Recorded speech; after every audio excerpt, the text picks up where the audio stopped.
Bismillahirrahmanirrahim. Assalamualaikum warahmatullahi wabarakatuh. Alhamdulillah, kita sekarang masuk ke pembelajaran tentang pembagian isim yang pertama, yaitu pembagian isim mufrad tasniyah jamak. Sekarang kita masuk ke pembelajarannya. Jadi, kalimat isim itu, al-isim, itu terbagi menjadi 3 bagian. Ada yang namanya isim mufrad, ada yang namanya isim tasniyah, ada yang namanya isim, ada yang namanya jamak. Ya. Perlu diketahui bahwasannya pembelajaran tentang isim mufrad tasniyah jamak itu berdampak besar terhadap pembelajaran lanjutan, yaitu ketika kita ingin membahas tentang i'rab, kita ingin membahas tentang masalah mubtada khobar, na'at man'ud, hal dan sahibul hal, dan kita membahas tentang jumlah fi'liyah, itu berkaitannya pasti kita akan menyebutkan nama mufrad tasniyah jamak. Yang kalau seandainya kita belum mempelajari, kita ketinggalan tentang pelajaran mufrad tasniyah jamak, maka ketika kita masuk ke pembelajaran tentang mubtada khobar, tentang na'at man'ud, tentang hal sahibul hal, tentang jumlah fi'liyah, itu kita ada lompatan berpikir sehingga mempersulit untuk pengertian terhadap pikiran kita. Kita akan sulit mengerti tentang istilah-istilah tentang mufrad tasniyah jamak. Oleh karena itu, landasan berpikir kita itu dimulailah dari belajar tentang mufrad tasniyah jamak ketika kita masuk pelajaran tentang mubtada khobar, na'at man'ud, hal sahibul hal, dan jumlah fi'liyah. Sehingga ketika kita sudah masuk pembelajaran tentang mubtada dan khobar, hal sahibul hal, na'at dan man'ud, itu kita mempunyai landasan yang mempermudah kita untuk masuk ke pembelajaran tersebut. Oleh karena itu, tentang hal begini, kita nanti akan dihadapi dengan mubtada khobar misalkan, ya, mubtada khobar, ya, terus kita juga harus nanti dihadapi dengan na'at man'ud misalkan, man'ud. Nanti kita dihadapi dengan yang begini-begini, ya, pelajarannya tentang hal, ya, dan sahibul halnya, ya. Dan juga tentang jumlah fi'liyah, ya. Jumlah fi'liyah, ya. Jadi nanti kita sulit ketika bertemu dengan hal-hal seperti ini. Saya contohkan misalkan tentang mubtada khobar, ya. Ini yang mubtada khobar, mubtada khobarnya, ya. Contohnya misalkan nanti kita bertemu dengan mufrad tasniyah jamak. Saya menyebutkan Muhammadun qaimun. Ya. Ini mubtada, ini khobar. Jadi setiap mubtada dan khobar itu memiliki suatu mutabakoh, memiliki persamaan dari sisi mufrad tasniyah jamaknya. Ya, mubtadanya berbentuk mufrad. Ini isi mufrad. Muhammad. Qaimun, ini khobarnya. Khobarnya juga berbentuk mufrad. Kalau saya rubah jadi tasniyah, jadi menjadi Muhammadani, Muhammadani. Di sini juga berubah. Qaimani. Begitu. Nanti ketika saya berbicara tentang jamak, maka di sini dia rubah. Muhammaduna qaimuna. Begitu. Ada mutobakoh. Pembelajaran tentang mubtada dan khobar, ketika mubtadanya berupa mufrad, maka khobarnya harus berupa mufrad. Ketika mubtadanya berupa isim tasniyah, ya, yang menunjukkan makna ganda dua, maka khobarnya juga harus isim tasniyah, harus juga tasniyah. Ada persamaan. Ketika mubtadanya berupa jamak, ya, ini jamak, maka khobarnya juga harus jamak, seperti itu. Begitu juga dengan hal. Contohnya saya begitu juga dengan na'at man'ud misalkan. Saya contohkan yang na'at man'ud. Misalkan saya menyebutkan ja'a rajulun, ya, ja'a Muhammadun mahirun. Ini naat ini. Ya. Ini naat. Ini man'utnya. Ini man'ut. Ya, ini man'utnya nih Muhammadun. Ini naatnya. Naat. Ya. Man'utnya mufrad, naatnya juga harus mufrad. Ketika saya berbicara tentang man'ut dari isim tasniyahnya, ja'a telah datang, Muhammadani, ini juga harus mahironi. Berbeda dia, ada perubahan. Ya. Dan kalau misalkan saya menyebutkan tentang jamak, ja'a, ini naat man ya, ini naatnya, ini man'utnya, ini naatnya, ini naat. Ja'a Muhammaduna. Di sini harus mahiruna. Harus begitu. Ini naat, ini man'utnya ya. Seperti itu. Hal juga sama. Ketika kita berbicara tentang hal dan sahibul hal. Misalkan saya contohkan yang hal. Ya, mungkin di sini cukup ya. Hal ya. Kita berbicara tentang yang ini nih. Hal dan sahibul hal. Maka harus ada persamaan mufrad tasniyah jamaknya. Sahibul halnya ketika mufrad, maka halnya juga harus mufrad. Contoh misalkan saya, ja'a rajulun. Ini sahibul hal ya. Ini sahibul halnya. Rajulun. Ya. Ini sahibul hal. Ya. Halnya nanti begini. Rakiban. Nah, ini mufrad. Sahibul halnya berbentuk mufrad. Halnya juga sama, mufrad. Gitu. Sama-sama dibaca untuk menunjukkan makna satu orang. Satu. Ya, satu benda. Kalau saya mau membuat yang isim tasniyah untuk sahibul hal, ja'a rajulani, maka di sini rakibaini. Harus begitu tulisannya. Ketika saya membentukkan jamak, ja'a rijal, ya, rokibina, harus begitu. Ini jamak, bentuk jamak ya, ini jamak taksir, ini jamak. Ini sahibul halnya juga jamak, semacam itu. Oleh karena itu, para peserta didik, para pengkaji ilmu nahwu dan shorof, tidak memungkinkan kita bisa membahas tentang masalah mubtada dan khobar, ya, naat dan man'ut, ya, ini naat dan man'ut, hal dan sahibul halnya, ini jumlah fi'liyah semuanya. Kalau seandainya kita tidak mengerti tentang mufrad tasniyah jamak, oleh karena itu penting untuk kita mempelajari tentang mufrad tasniyah jamak, ya. Dan insya Allah kita akan bahas video ini membahas tentang apa itu isim mufrad, apa itu isim tasniyah, dan apa itu isim jamak, ya. Sekarang saya hapus ya contoh-contoh ini, ya, contoh-contoh ini saya hapus.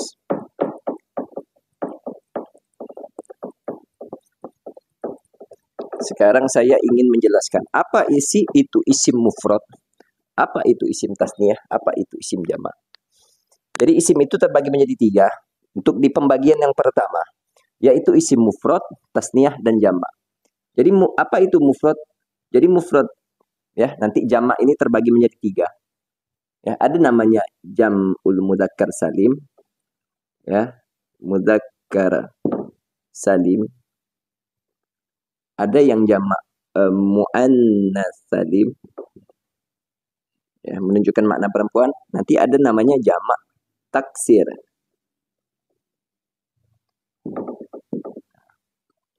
Jamak mudzakkar salim, muannats salim, jamak taksir. Nanti ada pembagian 3, ya. Nanti insya Allah akan dituntaskan satu-satu. Jadi berbicara tentang mufrad tasniyah jamak itu saya ingin menjelaskan dari sisi kuantitasnya. Kuantitas. Maksudnya jumlahnya. Jumlahnya. Ya. Dari sisi jumlahnya. Itu perlu digarisbawahi ya. Jadi mufrad itu jumlahnya itu ada satu. Ya, dia bermakna tunggal. Satu orang, satu barang begitu ya. Tunggal ini. Tunggal. Ya. Kalau tasniyah itu ganda. Cuman dua ya. Ganda, bermakna ganda. Kalau ganda itu ada dua. Dan jamak itu 3 atau lebih dari 3. Banyak. Kelompok besar. Itu jamak. Ya. Jamak itu 3 atau lebih dari 3. Ketika dia bermakna satu orang, satu benda, maka dia disebut isim mufrad. Kalau seandainya dia itu menunjukkan 2 benda, 2 orang, berarti dia itu isim tasniyah. Kalau dia berbentuk 3 orang atau banyak orang, maka dia itu namanya jamak. Ya. Contohnya misalkan saya hapus dulu ini. Ya. Mufrad itu kalau kita bilang, ya, ada lafaz baitun, ya, satu buah rumah. Baitun. Satu buah rumah. Kitabun, ya, satu buah buku. Ya. Ini semuanya menunjukkan makna tunggal. Maka inilah dinamakan isim mufrad. Kitabun. Terus apa lagi? Muhammadun. Satu orang Muhammad. Muhammadun. Satu orang Muhammad. Ya. Banyak dan seterusnya. Ya. Babun misalkan. Satu buah pintu. Dan seterusnya. Ya, banyak. Dan semua ini ketika kita sudah mengerti, oh bahwasanya ketika kita melihat kamus, baitun, satu buah rumah, kitabun, Muhammadun, babun, dan seterusnya. Ya, rojulun, satu orang laki-laki, rojulun, satu orang laki-laki. Ya, itu kita sudah tahu, maka kita akan mempelajari tentang tasniyah jamak itu mudah. Ya. Jadi pembahasan tentang isim mufrad ini adalah asal bentuknya ketika kita membahas tentang tasniyah dan jamak. Karena tasniyah yang bermakna ganda itu terbuat dari isim mufrad. Terbuat dari isim mufrad. Kalau di situ ada baitun, satu buah rumah. Baitun, satu buah rumah. Maka baitun ini di akhirnya, di akhir katanya ini, setelah tak ini, akhir katanya, ya, akhir katanya, itu ditambahkan alif dan nun, atau ya dan nun, gitu. Sehingga yang tadinya lafadznya baitun menjadi, ya, ini menjadi baitan,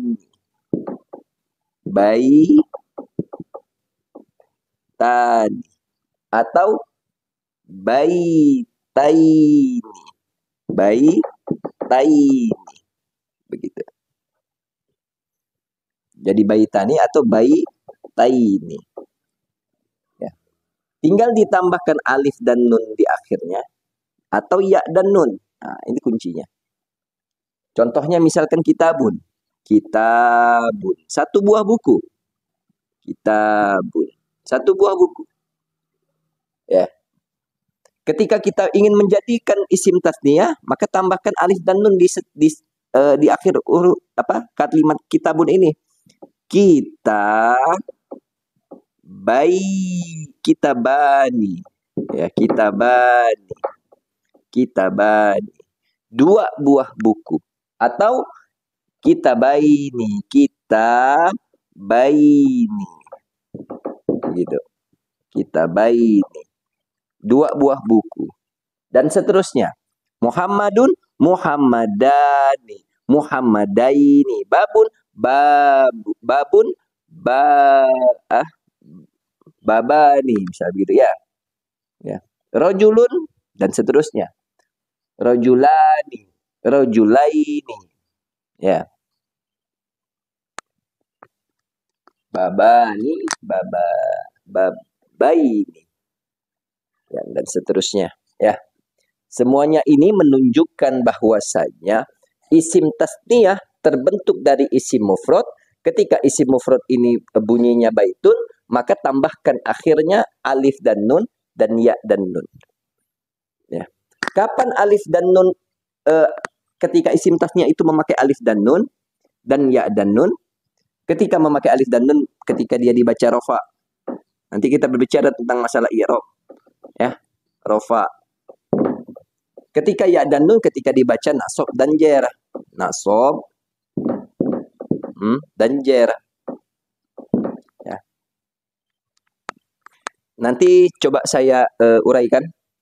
Mudah-mudahan cukup waktunya. Mungkin nanti pembahasan tentang jamak itu kita bahas di video selanjutnya karena videonya sudah terlalu panjang.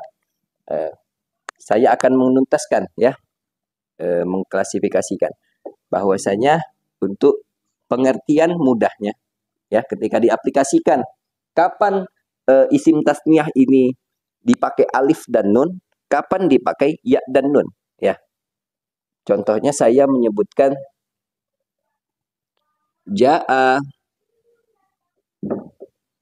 ya, rojulun ya, rojulun. Misalkan ini memakai ini isim mufrad ya. Isim mufrad. Jaa rojulan. Nah, ini isim mufrad semuanya menjadi fa'il ini, dibaca rofa. Rojulan. Jaa rojulan. Nah. Terus yang jamaknya jaa rijalun. Ya. Ketika saya ingin isim tasniyahkan, misalkan tadi jaa rojulun menjadi jaa rojulani. Ya, begitu. Ya, ini sama. Contoh saya bikinkan yang mufrad, maaf, yang yang bentuknya rofa, yang ini nasab. Ro'aitu rojulan.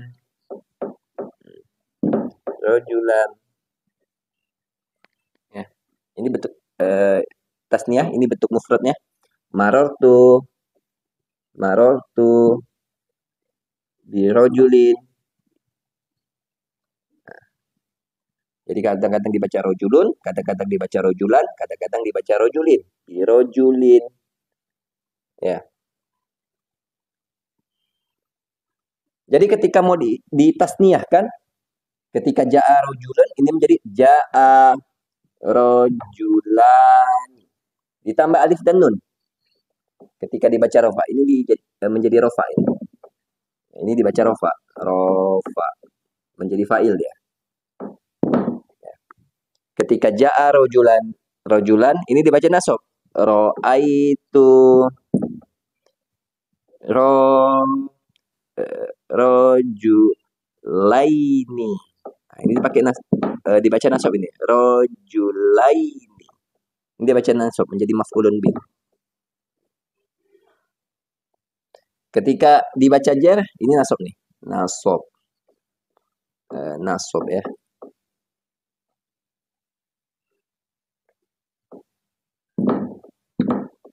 Ya.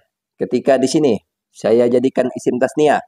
Marortu bi rojulaini. Birojulaini. Ini pakai ya dan nun, dibaca jer. Karena kemasukan huruf jer ba. Semacam itu. Intinya Ketika kita sudah mengerti tentang hal-hal mufrad tasniyah jamak, insya Allah ketika kita berbicara tentang i'rab seperti ini i'rab, maka itu akan mudah berpikir kita untuk mempermudah landasan berpikir kita. Oleh karena itu penting untuk kita menyelesaikan tentang pembelajaran mufrad tasniyah jamak. Mungkin video singkat ini saja yang bisa saya sampaikan. Setelah itu kita masuk ke pembelajaran tentang video jamak, mudzakkar salim, muannats salim dan taksir. Insyaallah itu video lanjutannya. Mungkin ini saja, kurang lebihnya saya minta maaf. Akhirul kalam, assalamualaikum warahmatullahi wabarakatuh.